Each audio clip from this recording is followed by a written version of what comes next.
Alo, Trà Vinh xin chào các bạn. Hôm nay thì mình sẽ chia sẻ cái công thức làm bánh bao rất là ngon luôn, dễ làm lắm. Cái lớp bột thì mềm nè, xốp và có cái độ đàn hồi.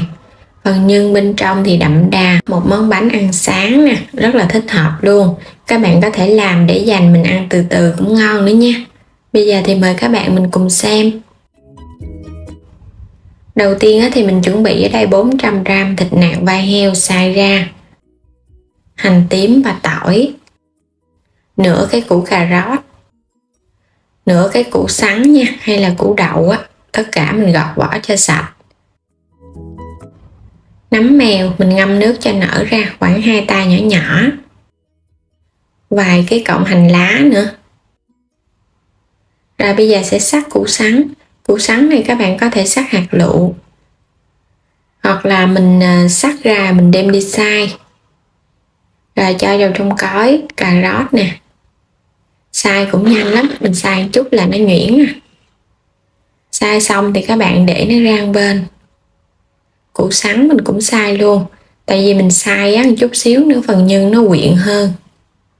Rồi bây giờ cho vào 2 muỗng canh dầu ăn. Hành tím và tỏi nãy mình cũng xay nè, sẽ đem phi thơm lên. Các bạn xào cho nó thơm lên, cho nó vàng là được à.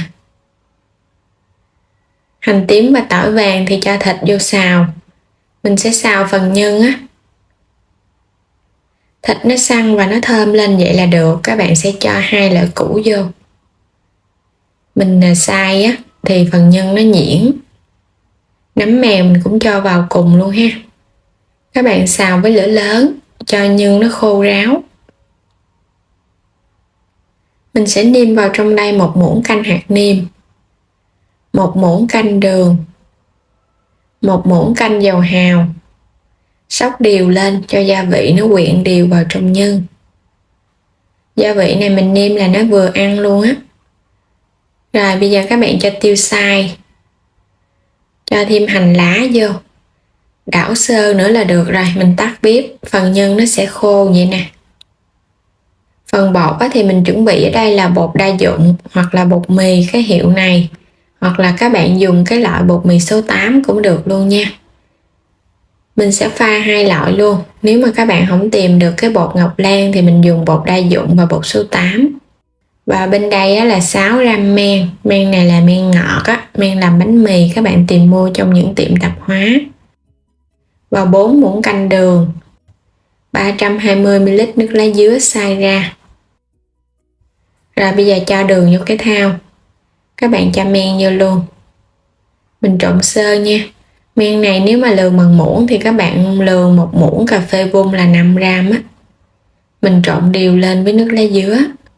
Rồi cho vào 2 muỗng canh dầu ăn hoặc là mỡ heo. Trộn đều lên nữa. Lá dứa thì mình xay ra cái loại lá dứa già, đạm màu nó sẽ đậm và đẹp. Bột thì mình dùng ở đây 500g bột mì Hoa Ngọc Lan, hoặc là các bạn tìm mua cái loại bột mì hoa hồng cũng được nữa. Nếu mà làm cái vỏ bánh màu trắng thì bột nó trắng hơn. Bột số 8 100g nữa. Là 2 loại bột mình dùng 600g nha. Mình trộn đều thì cái phần nước lá dứa nó sẽ rút vào trong bột hết luôn nè. Mình không có thấy bột khô nữa. Bây giờ sẽ nhồi đều lên cho phần bột này nó mịn và nó quyện thành khối là được. Sau khi bột đã quyện thành khối thì mình để 10 phút. Quay qua đây thì phần nhân nó cũng nguội rồi. Mình sẽ chia nhân nha. Mình sẽ chia ra 12 viên nhân. Các bạn chia vậy nè, phần nhân nó đều lắm. Ở đây thì mình dùng trứng vịt hoặc là trứng gà. Các bạn cũng có thể dùng trứng cút, tùy thích nè. Mình dùng 2 loại nè, trứng vịt, trứng gà luộc lên rồi cắt nhỏ ra. Túm cho viên nhân nó tròn lại. Tương tự thì mình cũng làm giống vậy nha. Làm xong để qua một bên. Quay trở lại bột, mình để yên 10 phút cho bột nghỉ. Bây giờ thì các bạn thấy bột nó sẽ hơi mịn hơn vậy nè. Lấy bột ra, các bạn rắc chút xíu bột khô rồi cái mình nhồi lên khoảng từ 3 cho đến 5 phút là được, không cần phải nhồi lâu đâu. Cái bánh bao này nó dễ lắm, còn bánh mì thì các bạn phải nhồi lâu. Rồi bây giờ mình sẽ chia ra làm hai. Một phần thì để qua một bên. Cái phần này mình sẽ chia ra làm 6 cái viên bột. Mỗi một viên các bạn phủ chút xíu bột áo rồi mình vo tròn lại. Cho cái phần da ở bên ngoài nó láng á. Làm xong thì mình sẽ cán bột luôn nha, không có cần phải để lâu đâu. Phủ chút xíu bột khô. Đây, cái bước này nếu các bạn thấy nó hơi dính thì mình cho một chút bột khô là nó không dính và bột nó cũng không co nữa. Cái cách làm bột này là để cho nhiều bạn hỏi mình á, cán bột vì sao nó bị co. Rồi bây giờ mình cán cái mép nha. Cho cái mép bột nó mỏng, còn ở giữa thì nó dung lên á, đừng có cho nó mỏng quá.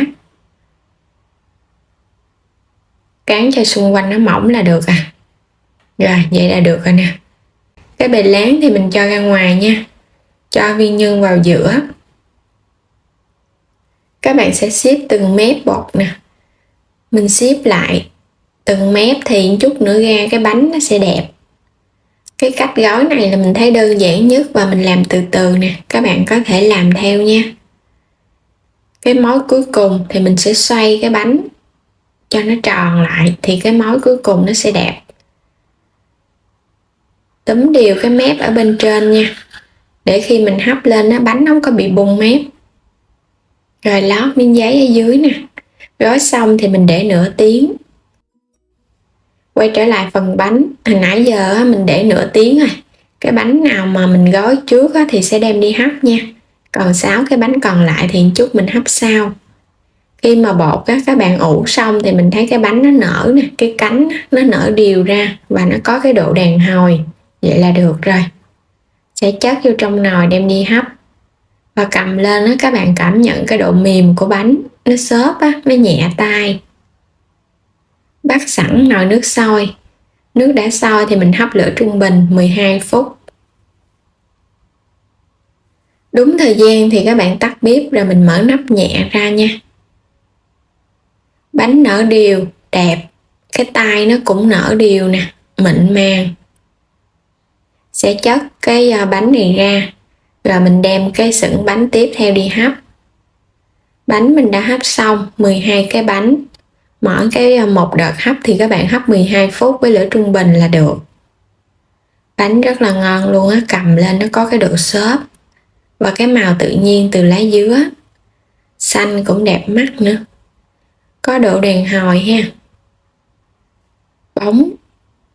Cái cách làm này thì bột sẽ không bị co khi các bạn cán, mà mình không có cần phải ủ bột trước nữa. Mình gói xong rồi cái mình ủ luôn à. Xốp mềm, thơm mùi lá dứa lắm. Ngon lắm các bạn, dễ làm nữa.